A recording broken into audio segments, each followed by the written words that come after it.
мен 5 сынып оқушысы. Қалың қалай? Бүгін бізде Holidays бөлімі, жаңа бөлім.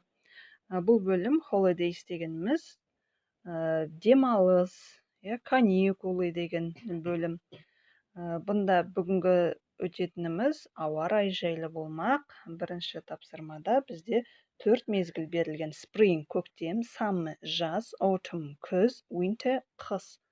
Осы 4 жыл мезгіліне қай айлар жатады деп тұр. March, April, May. Түсінікті ғой, бұл? Март, апрель, май деген сияқты. June, July, August. Autumn – күздікі September, October, November. Қыстықы Winter – December, January, February. Осы айлар жатады. Екінші тапсырмада сәйкестендіреміз. Суреттер мен сөздерді. It's icy. Icy дегеніміз мұз, сосулька, мұздық. Мұз болып қалған жерде icy дейміз. Мұз болып тұр. It's windy. Желді. It's sunny. Күн шуақты. It's foggy. Тұманды. It's rainy. Жаңбырлы. It's cloudy. Бұлтты. It's snowy. Қарлы. It's stormy. Өте қатты желді. Осыларды сәйкестендіріп қойдым.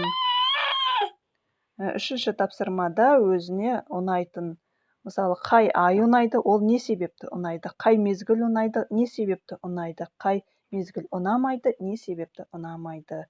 Мен өзімнің туған күнімді май деп жазып қойдым, себебі ол менің туған күнім. Қай жыл мезгіл ұнайды? Жаз ұнайды, себебі мен суда жүзгенді ұнатамын. Қай мезгіл ұнамайды? Қыс, себебі frozen,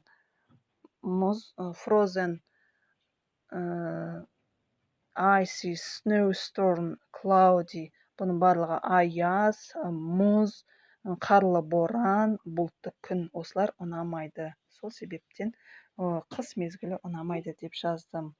Осымен сабақ аяқталды. Қош сау болыңдар.